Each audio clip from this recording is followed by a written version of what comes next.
Devil May Cry, one of the most stylish and high-octane game series of all time, has had us slicing and dicing demons and dirtbags for 2.5 decades. But unfortunately, I never had the pleasure of playing them until just recently. But in the last 2 weeks, I have played through all 5 of the main games, read all of the mangas and the novels, watched the animated series, and even listened to the CD dramas. All so you don't have to. That's right, I cleared a quarter century of content, and I'm officially ready to give you the ultimate Devil May Cry timeline.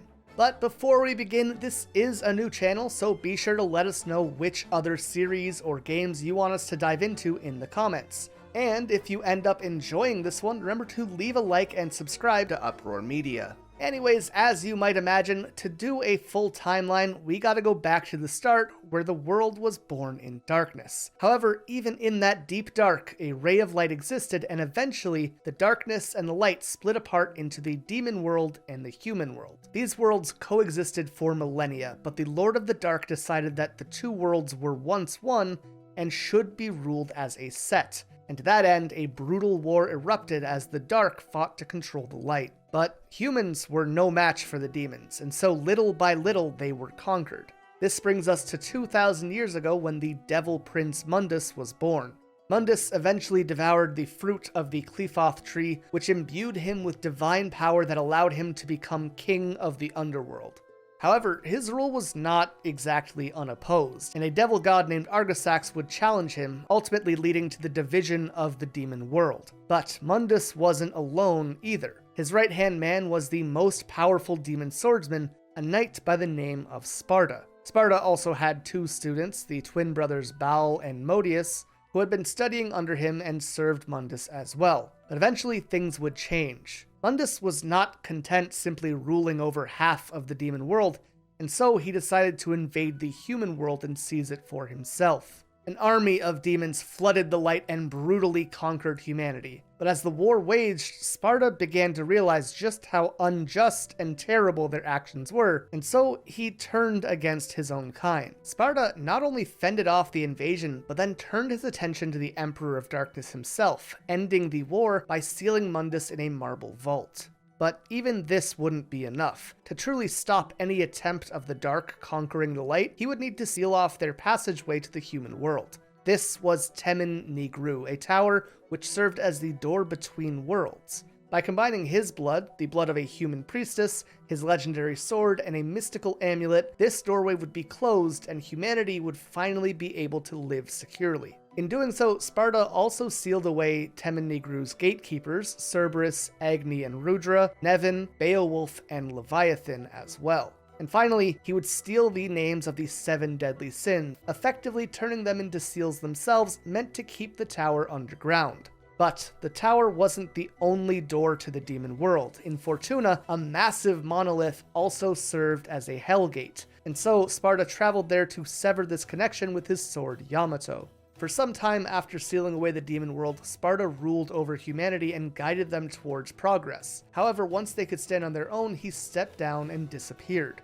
We know very little about his life over the next 2,000 years, but we do know that at some point he fought along Matier and the Protectors. During their time together, Sparda crossed back into the demon world and defeated both Argosax and Bulwark before returning back to the human world.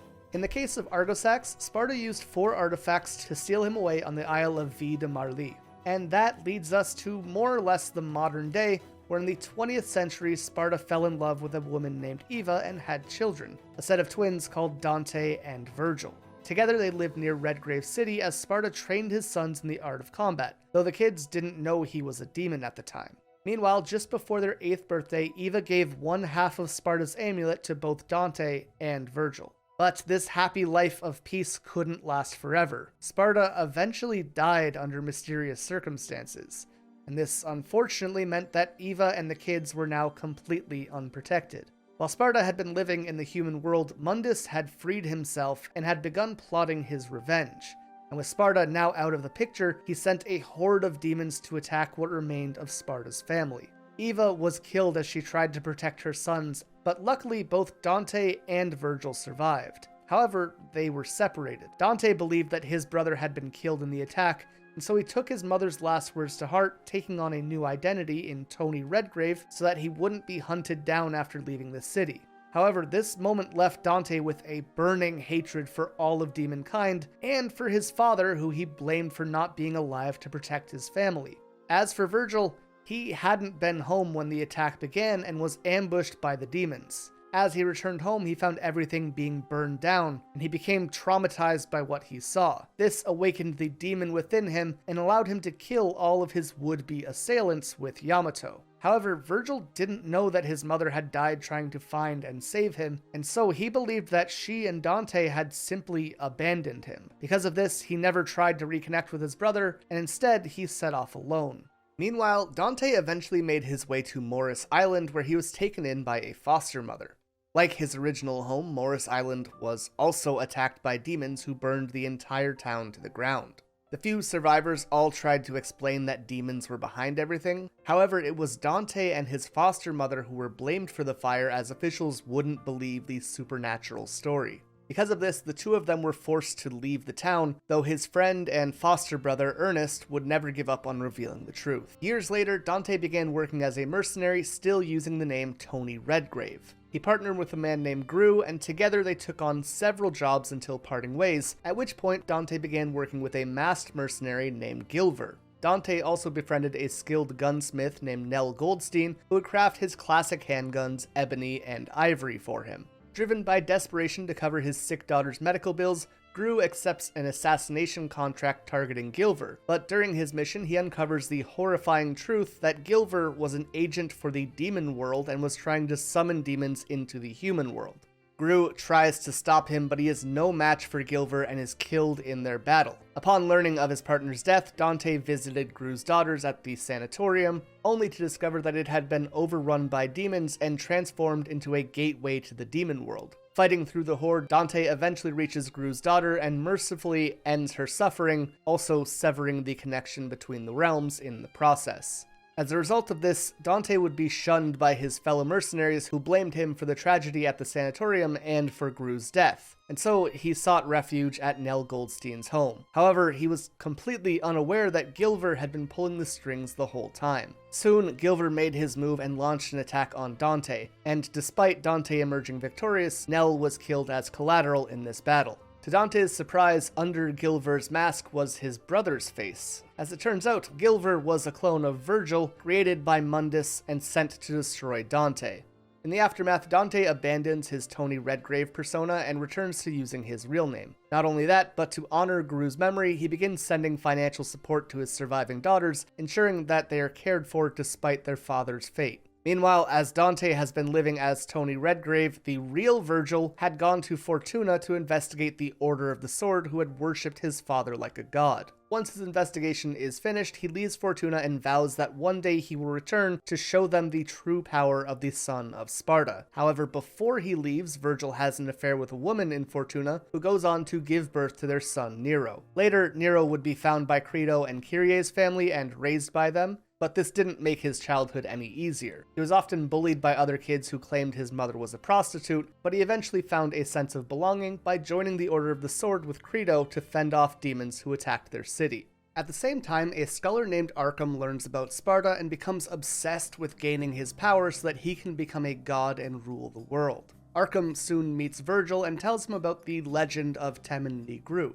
The man explains that they could once again raise the tower if they undo the seals which Sparda had placed on it, those being the 7 deadly sins which had their names taken from them. Arkham goes on to say that if they unseal the tower, Vergil could claim his father's power through the Force Edge, a weapon imbued with the strength of Sparda. So, Arkham goes on to search for the sins, while Vergil walks around the town, where he is confused for Dante by a man named Enzo Ferrino. This confirms to Vergil that Dante is in fact in this town. Dante had opened up a demon hunting business, though he hasn't quite come up with a good name for it yet. He collects contracts from Enzo, who is an information broker, who in this case lands him a huge job to find and rescue a missing girl named Alice and receive a $4 million reward in return. Dante tracks her down and finds that Alice has ran away with a demon calling himself the White Rabbit, which has possessed her favorite doll. The rabbit reveals to Dante that Vergil is still alive and offers to arrange a reunion, but Dante doesn't believe him and declines the offer.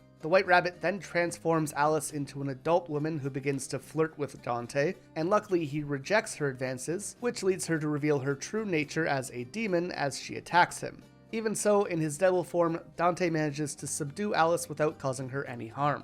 The White Rabbit then confesses that he was the one who had hired Dante to track down Alice, claiming that he wanted to see the legendary son of Sparda in action. Before Dante departs, the White Rabbit attempts to purchase Dante's half of the perfect amulet, though again, Dante refuses him.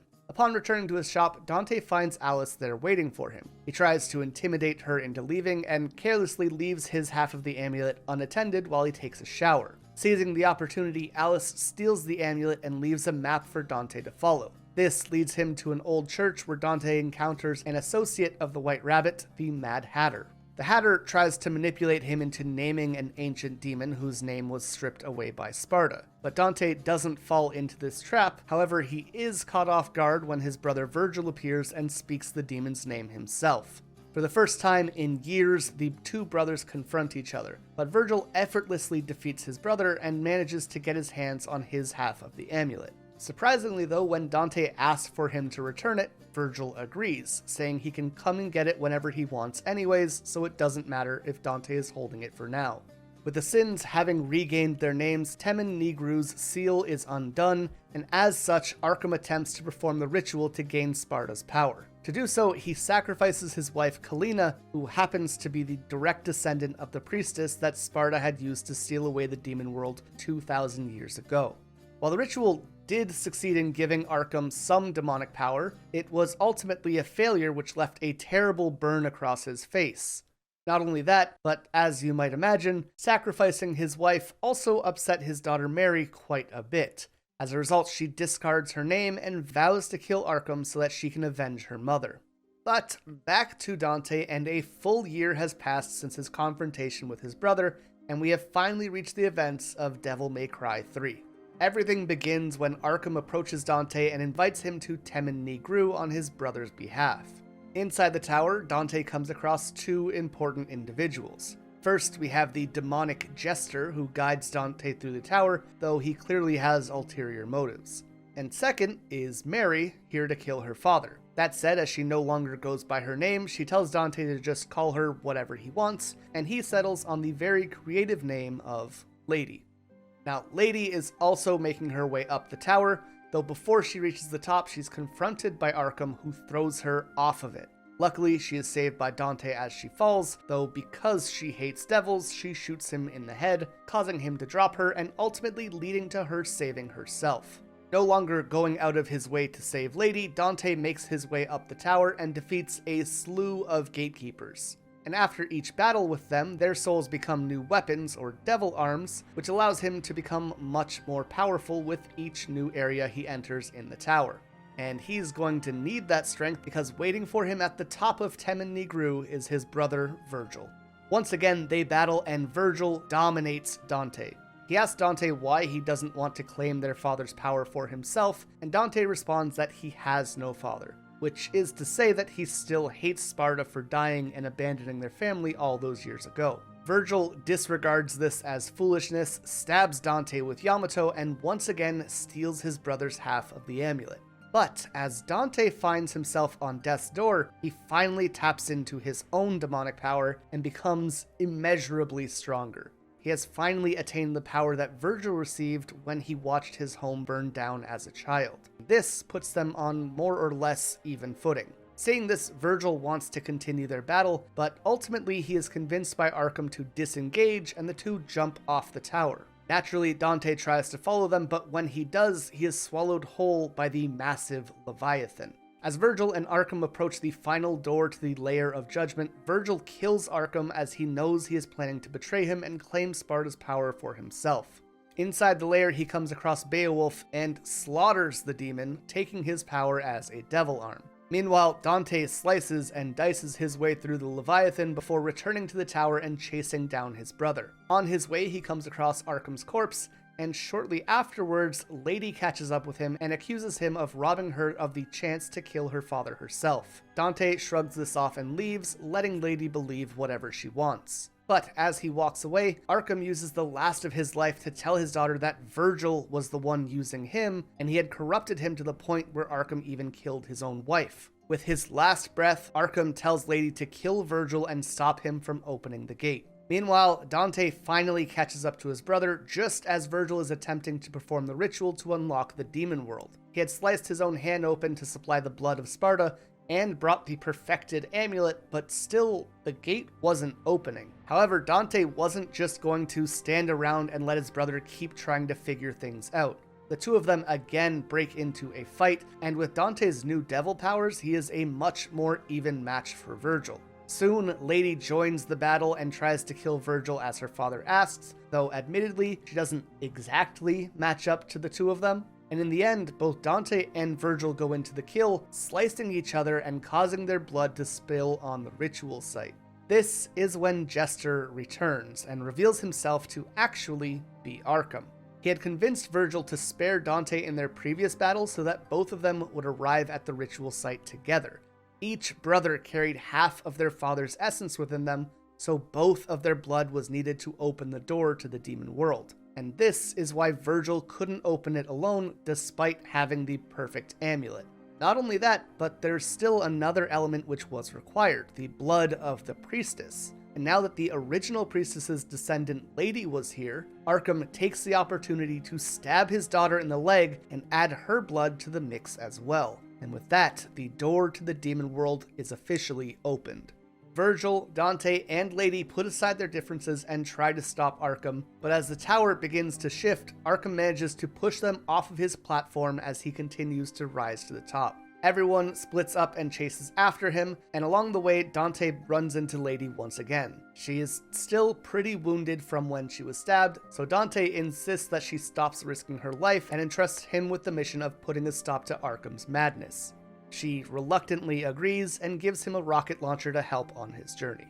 By the time Dante actually reaches Arkham, he is already in the demon world and has succeeded in claiming the Force Edge, and with its power, he transforms into a nearly perfect copy of Sparda himself. But his body can't contain all of the power, and so he quickly mutates into a giant blob monster instead. Even in this imperfect form though, Sparda's power is too much for Dante, but he isn't alone. At the last moment, Vergil arrives to help his brother, and together they manage to separate Arkham from the Force Edge and from the amulet.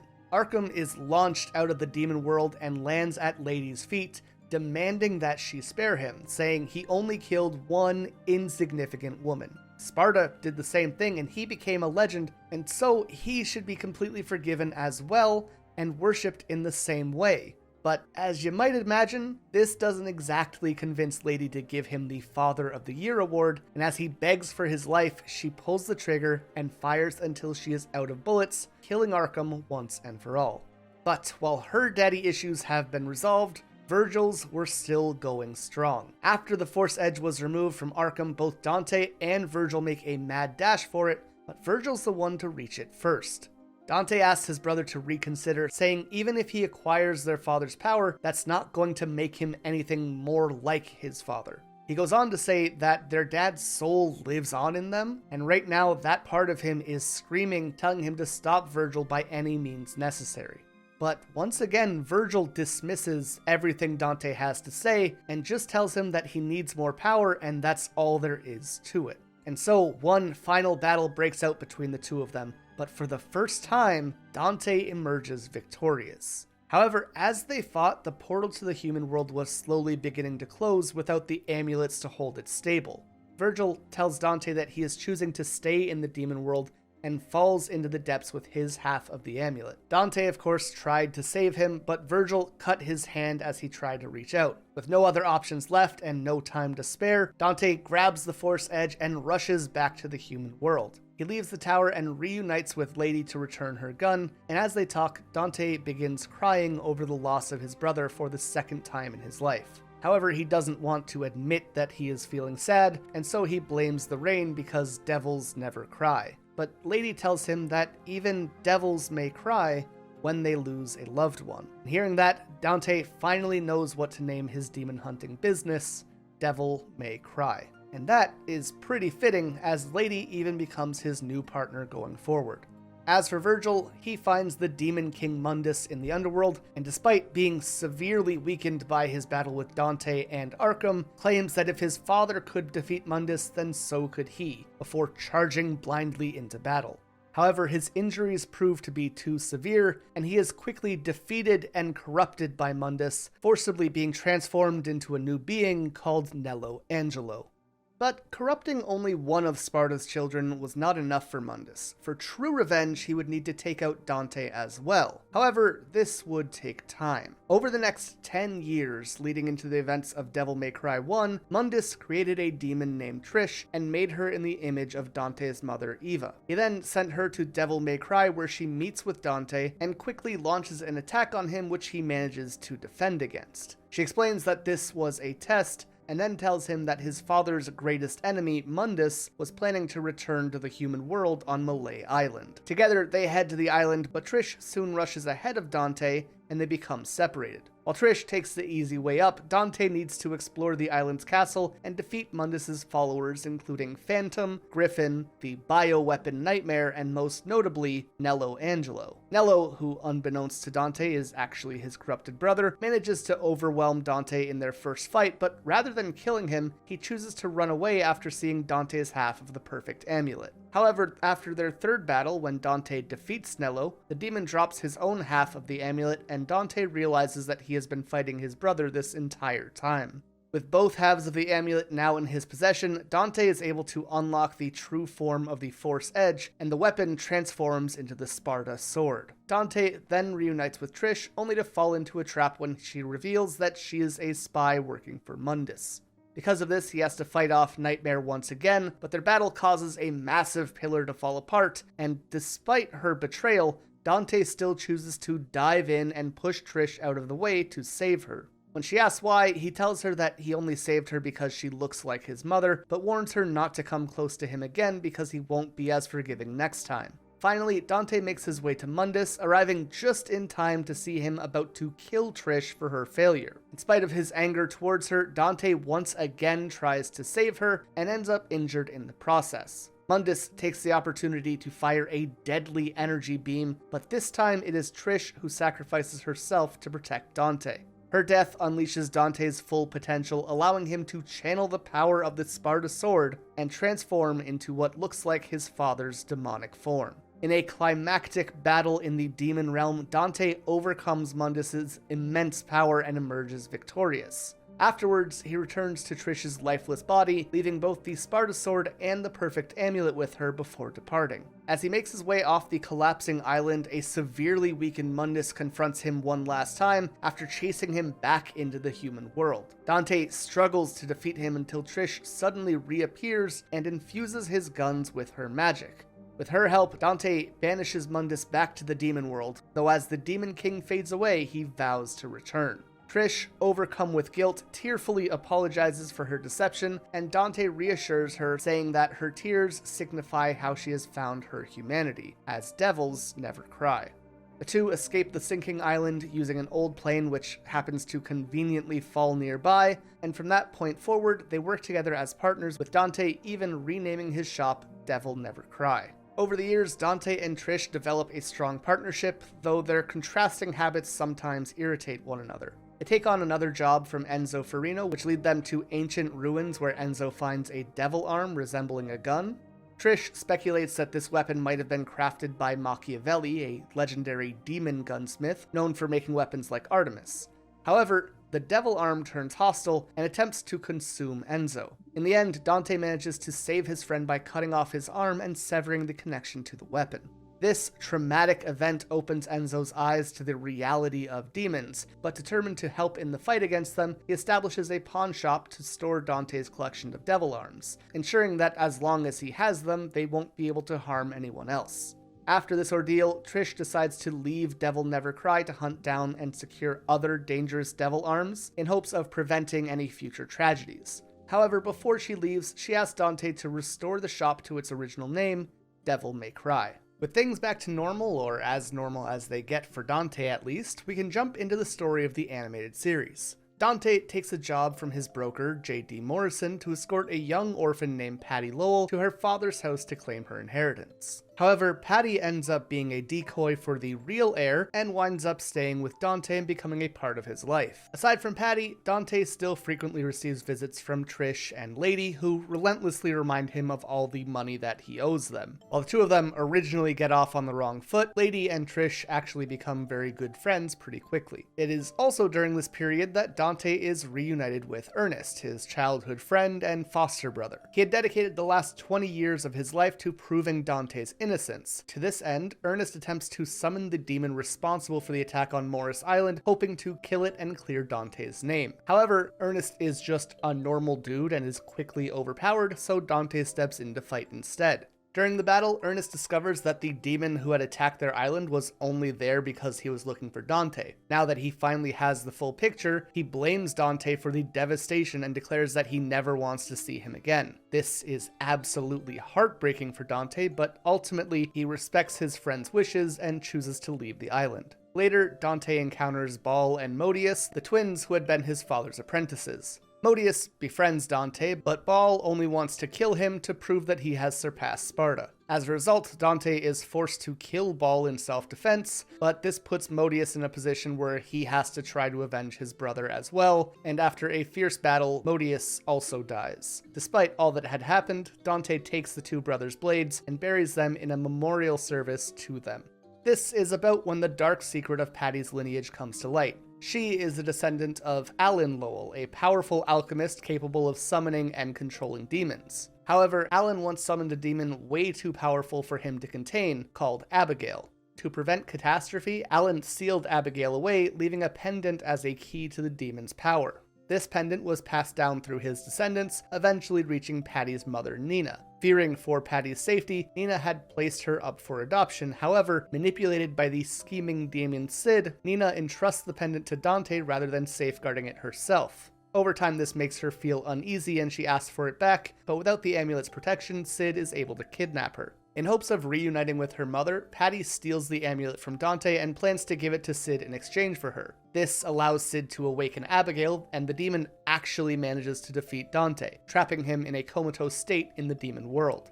Sid goes on to wreak havoc in the human world, and Patty courageously steals back the pendant, diving into the demon world, and manages to wake up Dante from his sleep. With his strength restored, Dante easily overpowers Sid, banishing him for good.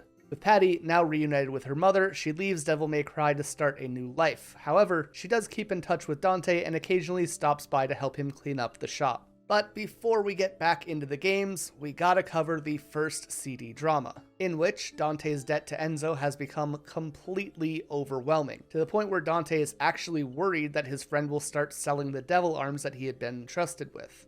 So, Morrison, Lady, and Patty go to meet with Enzo, and as they wait for Dante, a young woman arrives and gives Enzo a puzzle. As Lady touches the puzzle, she becomes possessed by the evil energy within it, because as it turns out, this was yet another of Machiavelli's creations. Luckily, Dante shows up just in the nick of time, however, he is completely unarmed. He offers to save Enzo's shop on the condition that his debt is wiped clean, and once Enzo agrees, Dante grabs Cerberus and Alistair and destroys the puzzle without harming Lady. When they leave, Trish shows up to explain to Morrison that Lady was never actually possessed, and they had just created the whole scenario to retrieve the devil arms from Enzo so that they could use them to lure out another demon. They would have just told Enzo the truth about the situation, but Dante didn't want to get him involved after what had happened in their last mission. And speaking of the demon they're looking for though, he promptly shows up and is defeated by Dante, Trish, and Lady before they return the devil arms to Enzo. Patty then asks why Dante is having Enzo keep the devil arms at all in his pawn shop if it just causes massive debt to build up. But Morrison explains that this is actually Dante's way of taking care of his friends. Giving them money directly could be seen as patronizing, but if he allows himself to become indebted to the person, he can give them support in a much more subtle way, which definitely changes the entire context of Dante always being in debt. We can then hop over to the second drama CD where Dante is hired by a woman named Foster who runs an orphanage that has a demon disguised as Peter Pan continually kidnapping their children. Luckily, Trish manages to kill them and resolves the problem once and for all. Meanwhile, in the second novel, Dante is hired by another devil hunter named Vergil, who seeks his help in dealing with the Beast Heads, a powerful demonic artifact created by Mundus. Vergil's father had tried to use this artifact's power to revive his dead wife, but as a human, he was unable to handle its immense energy, and as a result, he was transformed into a demon. In a desperate attempt to escape with his daughter, he was shot down, and during the chaos, Vergil was stabbed by the Beast Heads. However, this injury created a link between her and the artifact, allowing her to sense its presence. Dante and Vergil first face off against a crime syndicate hell-bent on exploiting the Beast Head's power, but things eventually lead to a confrontation with the artifact itself. Unfortunately, the Beast Heads has the ability to manipulate time and space, and pulls them into an alternate reality. In this parallel world, Dante had been captured by Mundus as a child, while his brother Vergil, who had been transformed into Nello Angelo, led a rebellion against Mundus and his army of Trish-like creations. Naturally, our Dante joins the resistance, ultimately helping to defeat Mundus in this alternate timeline. After their victory, Dante returns to his original world alongside Vergil, and together they confront the Beast Heads one final time, managing to destroy the artifact and its destructive power forever. And that finally brings us back to the games with Devil May Cry 2, where a corrupt businessman and sorcerer named Arius uses his wealth to obtain everything and anything related to demons in hopes of becoming more powerful. With his new abilities, Arius even manages to create artificial demons that he calls secretaries. In his pursuit of the occult, he eventually learns of Vie De Marli and sets off on a quest to claim Argosax's power so that he can conquer the entire planet. However, one of his secretaries, Kai, was defective and ended up being rescued by the residents of the island and raised as one of their own. These residents were called the Protectors. They were the same group of humans who had helped Sparda seal Argosax away all those years ago.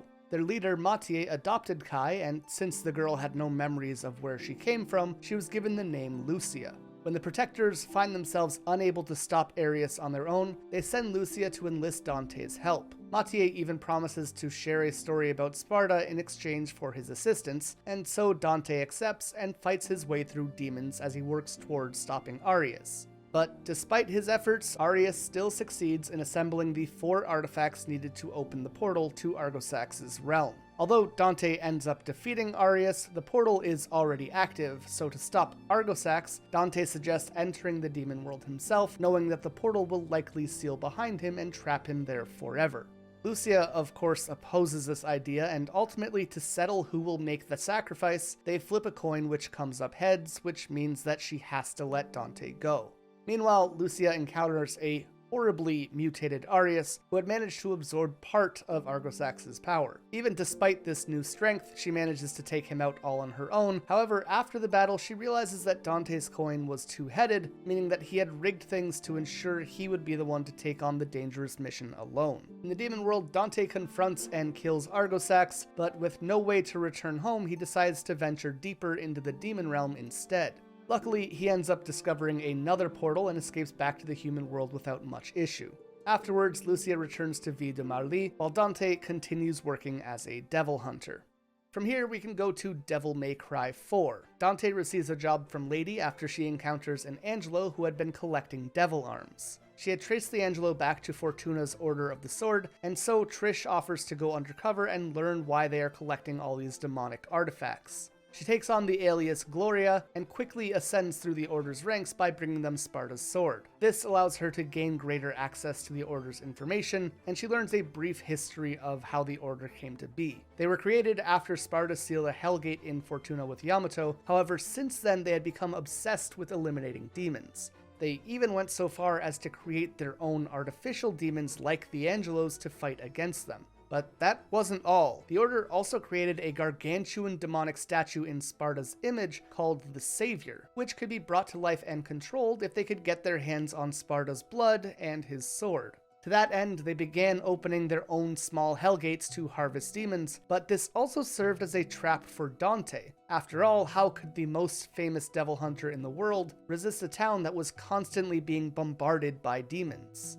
With this information presented by Trish, both Dante and Lady quickly make their way to Fortuna, where Dante bursts through the ceiling of a mass and assassinates the Order's leader, Sanctus. And when he does, he crosses paths with Nero for the first time. Now, Speaking of Vergil's son, he is a bit unique. At some point he had fought off a swarm of demons, but in this battle his sword, the Red Queen, would be damaged, and both Kyrie and himself would be injured. While Kyrie made a full recovery over time, Nero's shoulder never fully healed and instead transformed into its demonic form, the Devilbringer. While he thought that this was originally some kind of demonic infection that was spreading across his arm, in reality this great injury triggered the devil genes within him, and that is what forced him to transform. This demonic arm had unbelievable strength, could generate a spectral form, and could even absorb other items with demonic power. However, it did come at a cost. Ever since the Devilbringer awakened, Nero started hearing a voice screaming out from within him, demanding that he gain more power. When Dante kills Sanctus, Nero tries to hold him back, while Kyrie's brother Credo tries to take her to safety. In their battle, Nero is forced to reveal his Devilbringer, and upon using its power, he knocks Dante back and manages to impale him with his own sword on a statue of Sparda. However, Dante frees himself effortlessly and leaps back down. Seeing this, Nero accuses him of not being human, and Dante casually pulls rebellion from his body and says that they are alike in that way, adding that the knights he killed were also actually demons. Unsure of what to do with this information, Nero pauses just long enough for Dante to make his escape.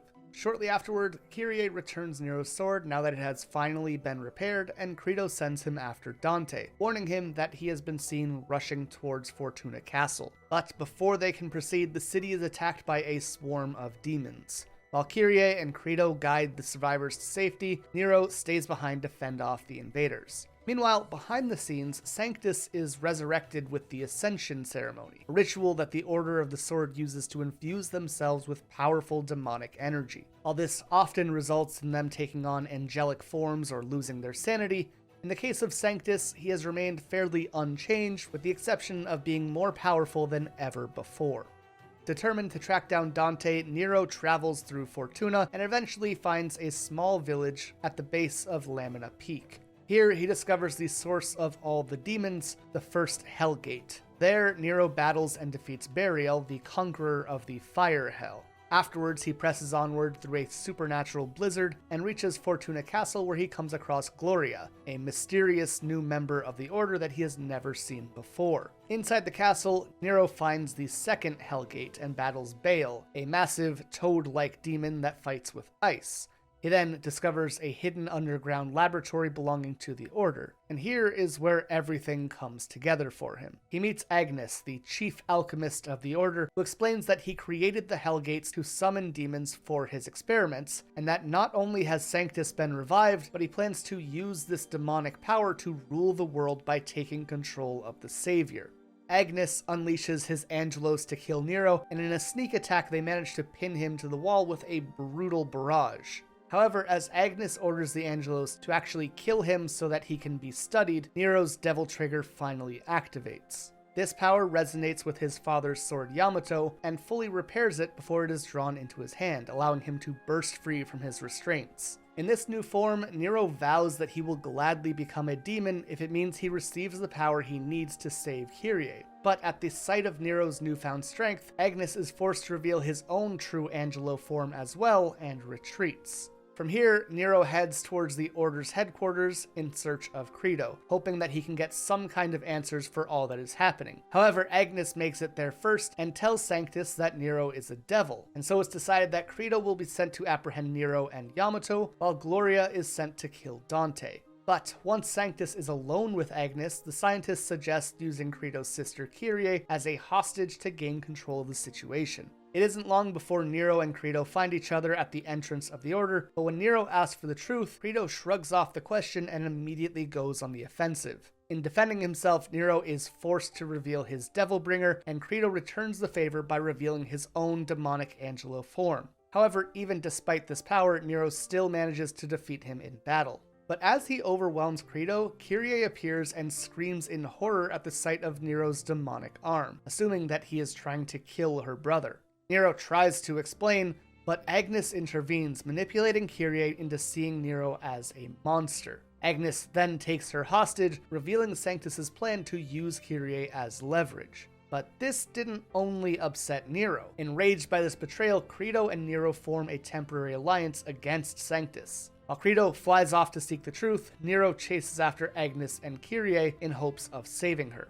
He eventually catches up to Agnes and easily defeats him in battle, but just as he prepares to deal the final blow, an army of Bianco Angelos led by Sanctus arrives and rescues Agnes. Together, they all make their escape with Kyrie in tow, and while Nero does all he can to stop them, ultimately he is only able to grab her necklace. As he chases them, Nero encounters Dante once again. He attempts to brush him off, but Dante stops him, revealing that he wants Yamato back because it belonged to his brother. Nero rejects everything that Dante tries to say, leading into another heated battle between them. But even despite having Yamato and disarming Dante, Nero is ultimately overpowered and Dante subdues him using just his bare hands. Even so, Dante commends Nero for calming down and reveals that this fight was not only a test, but was also meant as a way to guide him. While Dante initially wanted Yamato back, he ends up deciding to let Nero keep it for the time being. And before parting, the two finally exchange names and show mutual respect for the first time. As Nero leaves, Trish finally catches up to Dante and takes off the Gloria costume. She expresses some concern about trusting Nero with Yamato, but Dante just says that if he screws up, he can always kick his ass all over again. Nero then finally makes it to Sanctus and finds him atop the Savior, with Kyrie being trapped inside of a gem on the statue's head. Sanctus offers Nero the chance to surrender and join Kyrie as part of the Savior's Corps, but of course Nero refuses. However, despite his best efforts, he falls into a trap trying to save Kyrie, allowing Sanctus to take Yamato back. This is finally when Credo arrives and attacks his former leader, which goes great for all of 8 seconds until Sanctus kills him with Yamato. As Credo falls from the Savior, Dante catches him and, along with Trish, witnesses Nero being absorbed into the Savior's core. With the blood of Sparda now inside of it, the colossal statue awakens and begins its march towards Fortuna. Meanwhile, Agnes has reclaimed Yamato from Sanctus and is using it to open the true Hellgate which Sparda had sealed in the past, flooding Fortuna with demons in the process. But this too is part of Sanctus's plan. With the citizens in danger, he uses the Savior to wipe out these new demons, establishing himself as a new Sparda of sorts. As it turns out though, entrusting Yamato to Agnes was Sanctus's greatest mistake. Dante catches up to him and they have a very dramatic conversation before Dante beats his buggy butt, finally killing Agnes and taking back his brother's sword. And of course, once again using it to close the Hellgate in the process. From here, Dante can finally confront Sanctus and the Savior. Through a very hard-fought battle, he drives Yamato into the core, shooting several bullets into the sword to keep pressing it deeper and deeper until it plunges into the heart-like organ inside which Nero is imprisoned in.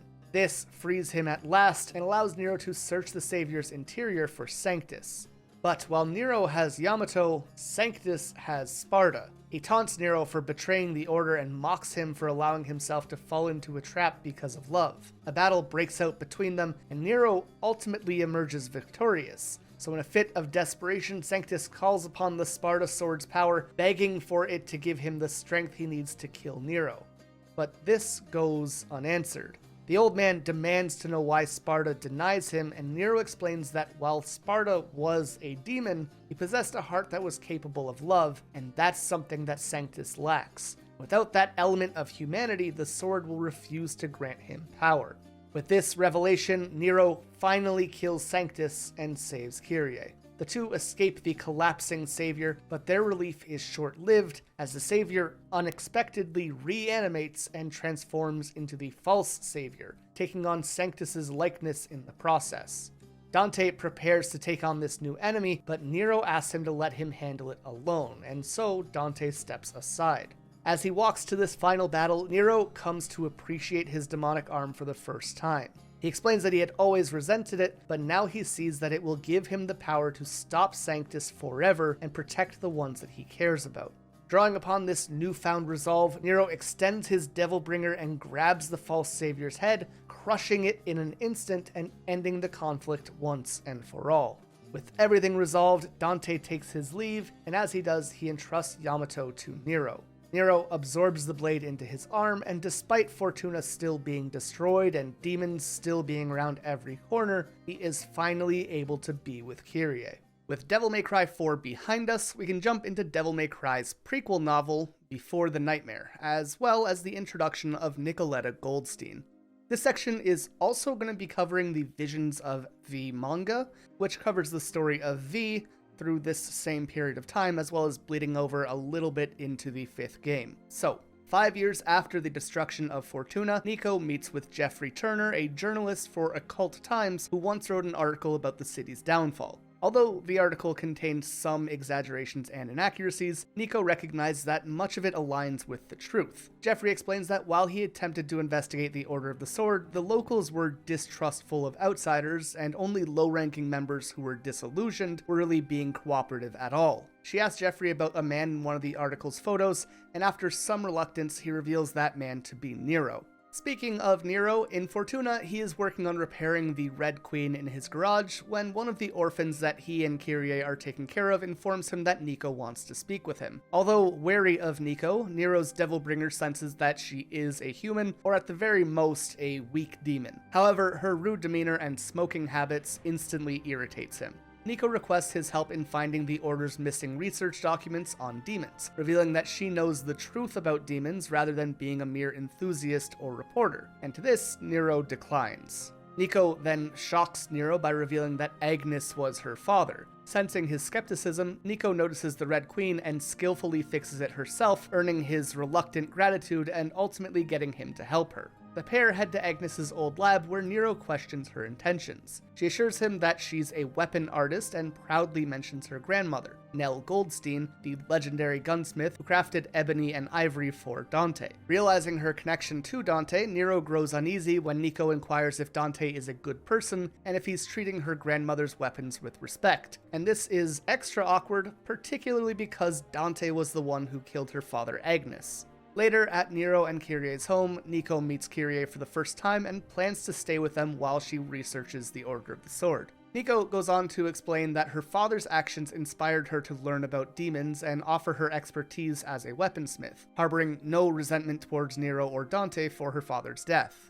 Meanwhile, on the Vie De Marli, Dante is catching up with Mathieu, who scolds him for not visiting the island since the incident with Arius 10 years ago. She soon tells him about the real reason for inviting him back there, as Argosax's former right-hand man, a fire demon named Balrog, has appeared on the island and has grown too powerful for Lucia or the others to handle. Dante and Lucia head to confront the demon, and Dante quickly notices a fragment of Yamato embedded in the demon's fist. Aware of Yamato's dangerous potential, of course, Dante eventually destroys the shard in Balrog's arm, but this also shatters Cerberus in the process. But luckily, he gets a replacement pretty much immediately. Balrog realizes that Dante is Sparda's son and knows that he defeated both Mundus and Argosax, so the demon surrenders and willingly becomes a new devil arm for Dante to use. Soon after, Dante leaves the island, and Lucia comments on how oblivious he is of her feelings towards him. Now, skipping forward to the point where Nico has been living in Fortuna for about a year, and she's helping out by refurbishing the Devil May Cry van in hopes of allowing Nero to travel for work and maybe make a little bit more money. During dinner, Nico joins Kyrie and the 3 orphans, but suddenly Nero's scream breaks the silence. Kyrie and the others rush to check on him, only to find his Devilbringer arm has been ripped off as a cloaked figure is seen running from the scene. Nico speculates that this mysterious figure must want Nero's arm for Yamato's power, and she was right. However, she would have never been able to guess who the assailant was. But to understand that, we have to go back a little bit. For well over a decade, Vergil had been trapped within the demon world or bound to the body of Nello Angelo, but with Mundus's defeat at Dante's hands, he had an opening which he could use to escape. That said, he wasn't exactly in peak form by this point. Battle after battle, loss after loss, Vergil's body had begun to crumble. By the time he made it back to the human world, he was barely able to hold himself together, but he refused to accept that as his fate. He rushed to Fortuna and took back Yamato by ripping his son's Devilbringer off. With the sword back in his possessions, he created a portal to his abandoned childhood home, and there he impaled himself with the blade. Yamato's power to separate demonkind from humanity split Vergil into 2 beings, the human half, Vie, and the pure devil, Urizen. Each began their own journey of self-actualization, with Vie being desperate to reunite with Urizen to become a complete being once again, while Urizen set off to pursue the Qlipoth fruit, the same demonic fruit which empowered Mundus enough to conquer the demon world. In the first moments of V's life, he was consumed by fear from Urizen's overwhelming power. He was desperate to find a way to survive and latched onto a childhood poetry book belonging to Vergil, marked with a V. However, when Vergil split himself into two halves, other beings were also created. These would become familiars who would act to keep V alive throughout the story. The first one we are introduced to, Griffin, pulls V to safety and asks to create a contract with him in exchange for saving his life. As V asks more about Griffin, the bird explains that he is Vergil's discarded memories from his time as Nello Angelo. He goes on to say that without a host, he was going to disappear soon, so keeping V alive and forming a contract with him was the only way of fighting to survive. The two of them are soon attacked by an Empusa, and while Griffin manages to hold it off for a short time, he uses up too much demonic energy and is left unable to move. So V ends up needing to drag his familiar to safety, breaking into an antique store where he steals a cane and uses it to kill the demon who is hunting him. As V wonders why he was able to kill the demon but Griffin couldn't, the bird explains that he exists like a dream. And because of that, he can't make any lasting changes on the world like killing someone. So V will always have to be the one to land killing blows. Soon after, V begins being haunted by the memories of Vergil's time being tortured by Mundus. This is when Griffin tells him that another manifestation of Vergil's memories is nearby, and that he must find them before they fade into nothingness. They quickly find a shadowy figure which morphs its body to attack V. However, he manages to protect himself with his cane. The monster soon becomes a large jaguar, which steals V's cane and rushes away with it. V and Griffin track the creature down and find it nearly dead on the ground, but before they can approach it, Phantom arrives and threatens to kill them for getting near his prey. V tries to make a contract with Phantom and offers a chance to save his life in the process, but the demon says that he will never serve such a weakling, and that he would rather die than have a pathetic master. The spider goes on the offensive, but Vergil manages to dodge, grabbing the jaguar and taking him into hiding. Although as he does,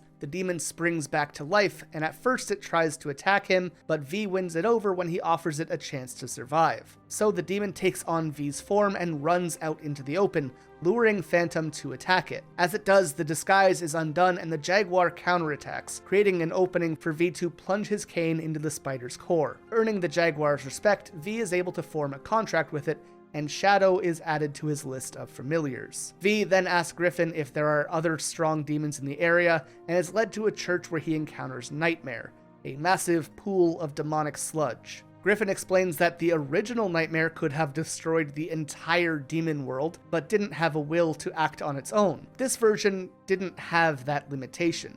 In an instant, Nightmare takes out both Griffin and Shadow while blocking V's exit, and leaves him totally defenseless. The sludge grabs V and pulls him into the abyss, where he taunts him with memories and illusions from the past. Nello Angelo in this world even grabs V and floods him with memories of Vergil's time as Nello Angelo. But in this moment of desperation, Dante arrives and kills Nello, but this ultimately just shows V how weak he is.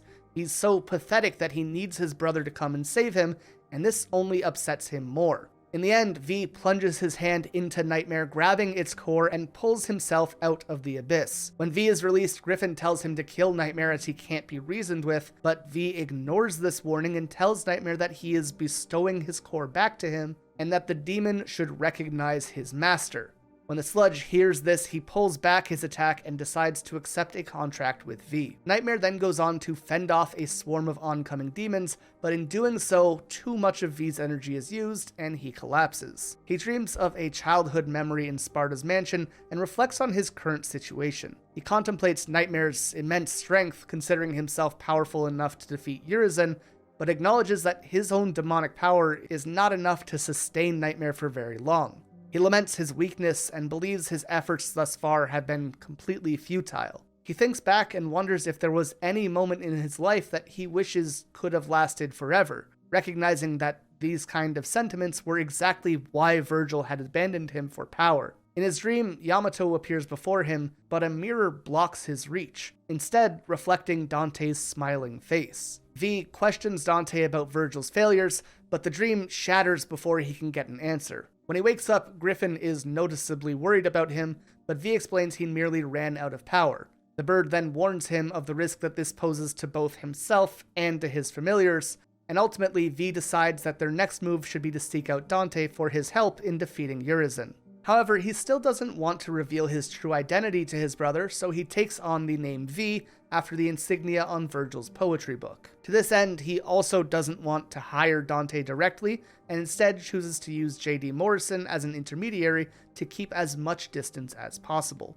And that brings us to where the visions of V manga and the final game start overlapping. At the Devil May Cry office, Dante accepts V's job offer as Morrison leaves to recruit Lady and Trish for the mission. V explains that he needs Dante to stop the resurrection of a powerful demon, and Dante is pretty skeptical that this demon would actually be a threat, so he downplays the challenge. However, V cryptically describes the demon as Dante's reason for fighting. And when Dante asks what the demon's name was, of course, V tells him it is Vergil. Again, Dante doesn't believe him at first, but V warns him that he will know it is true when Redgrave City is completely overrun by demons. Meanwhile, at Lady's motel room, she and Morrison watch a news broadcast about a massive tree that has appeared in Redgrave City. Morrison explains that Dante and Trish are headed there to defeat the demon at the tree's center and insists that Lady go to join them. As they talk, Lady recalls the engraving on Dante's gun saying Redgrave and begins to wonder about his connection to that city. Eventually, V, Dante, Trish, Lady, and Morris arrive in Redgrave City, where the Qliphotth has grown to an enormous size. As they enter the city, Lady asks for the demon's name, and Dante defers to V, who reveals it as Urizen. The name was decided on by V and Dante to avoid discussing Vergil with the others, but as the group moves forward, V becomes paralyzed by the immense power radiating from Urizen, even as far back as the Qliphoth's entrance. Realizing Urizen is far stronger than expected, V begins to panic, but Griffin snaps him out of it. Noticing V lagging behind, Dante calls out, joking that there's no shame in retreating, but after some hesitation, he actually does, telling Griffin that he has an insurance policy he wants to go get. His plan is to recruit Nero, suggesting even in his weakened condition, he will be useful thanks to having Sparda's blood, and so he travels with Morrison's helicopter to go pick him up in Fortuna. When Nero finally wakes up, he finds V standing by his window, and V assures him, saying that if he meant harm, he could have attacked Nero before he woke up. Nero obviously demands to know who he is, and V introduces himself as a devil hunter who has been pursuing the demon who stole Nero's arm. He reveals that he hired Dante to help but underestimated the demon's strength, and so he invites Nero to join the fight in Redgrave City, warning that Dante may not be enough to handle it alone. In the end, V needs to goad Nero by questioning how useful he will really be without his arm, and this successfully baits him into joining. Outside, Griffin telepathically suggests that V befriend Nero, noting that he is likely Dante or Vergil's son, and that families should get along. But V dismisses this idea, thinking that Sparda's bloodline is cursed to eternal conflict. The pair rush back to the Qliphoth, where they find Dante already fighting Urizen. Nero is the first to join the battle, but even with his help, Urizen is still holding control of the fight. Dante opts to hold Urizen off while the others make their escape, and as V drags Nero away, falling debris blocks their path back. While they were dealing with Urizen though, the Qliphoth had continued to grow and was now sprouting tentacles that attacked anyone in range. Nero wants to stay and fight, but V explains that at this rate the world will end in a month, and in their current state they have no chance of winning, so Nero needs to become stronger because he is the only one who has any chance other than Dante. So, Nero returns to Fortuna to train, while V stays in Redgrave City, where he helps as many people as possible as his body continues to erode. As for Dante, when the others make their escape, he is left alone with Urizen and is quickly defeated, with his sword Rebellion shattering in the process. A month later, V discovers Dante unconscious while searching for the Sparda sword. He manages to wake him up, Dante takes the sword back, and then warns V to leave Nero out of their conflict before they depart. Soon after, Dante encounters and defeats Cavalier Angelo and rescues Trish, who had been imprisoned within it. He then leaves Trish behind to recover as he ventures further and returns to the ruins of his childhood home. There, he stabs himself with the remnants of Rebellion, activating his Sin Devil trigger. With this newfound power, he heads straight for the Qliphoth. Dante bursts into the Qliphoth and reunites with the rest of the group, learning from V that Urizen has ascended to the top of the tree. Nero insists on joining the fight, and although Dante tries to discourage him, he relents when V reminds them of the urgency. Dante, however, takes a separate path from everyone else, leaving Nero and V to navigate on their own. Ultimately, Dante reaches Urizen first and finds him within an illusion of their childhood home. He reveals that their mother, Eva, died searching for Vergil during the demon attack, but Urizen dismisses this, saying that it doesn't matter and all he cares about now is power. To that end, he consumes the Qlipoth fruit and becomes ungodly strong, shedding his outer form and challenging Dante to a fight. However, even despite Urizen's transformation, Dante still defeats him. As Nero and Vie arrive, they see Urizen weakened and on death's door. Dante confirms to Nero that Urizen is his twin brother, and Vie goes on to approach the fallen Urizen, claiming he wants to end things himself. Despite Dante warning him to stay back, Vie pierces Urizen's chest with his cane, and to Dante's horror, Vie and Urizen merge as Vergil is reborn. Dante challenges him to a fight, but Vergil refuses, telling him to go heal and grow stronger before their final battle. Again, Dante tries to keep Nero out of this battle, but Nero refuses, saying Vergil had used him and then blaming Dante for this entire situation because he let him keep Yamato in the first place. This ultimately forces Dante to reveal that Vergil is Nero's father. He still knows that his brother has to be stopped, but he doesn't want Nero to have to fight against his own father to accomplish that goal. And so he leaves Nero behind to sort out this new information while he continues towards his brother. At the peak of the Qlipoth, Dante demands Yamato from Vergil, but of course he refuses. Dante tells Vergil that Nero is his son, and while this does confuse him for a moment, it doesn't stop their fight. They prepare to finish the fight in their Sin Devil Trigger forms, but Nero suddenly intervenes, unlocking his own true Devil Trigger form. Shocked by Nero's transformation, Dante tells him that it's not his fight, but is knocked out of the way by Nero. But rather than getting upset by this, Dante once again decides to sit back and let Nero fight his own battle.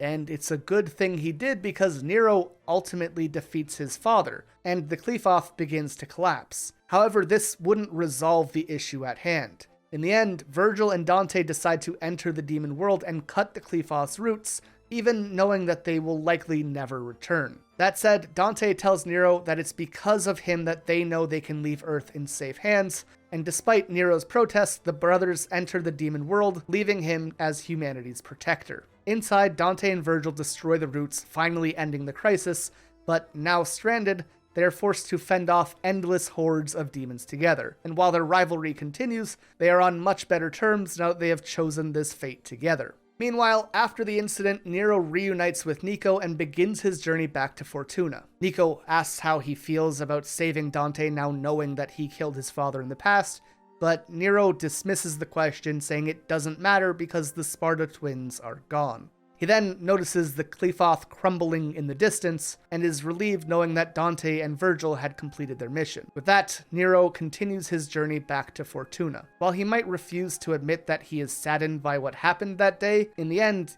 Lady was right, and even a devil may cry when he loses a loved one. If you made it this far, thank you so much for taking the time to check out our first gaming series retrospective. I hope you enjoyed. Let us know in the comments if there's anything that you think we could do better next time, or any series that you want to see us talk about in the future. With that said, if you did enjoy, remember to leave a like and subscribe. Like I said, this is a new channel, and all of that goes a very long way. But that is all for now, and we will see you in the next one.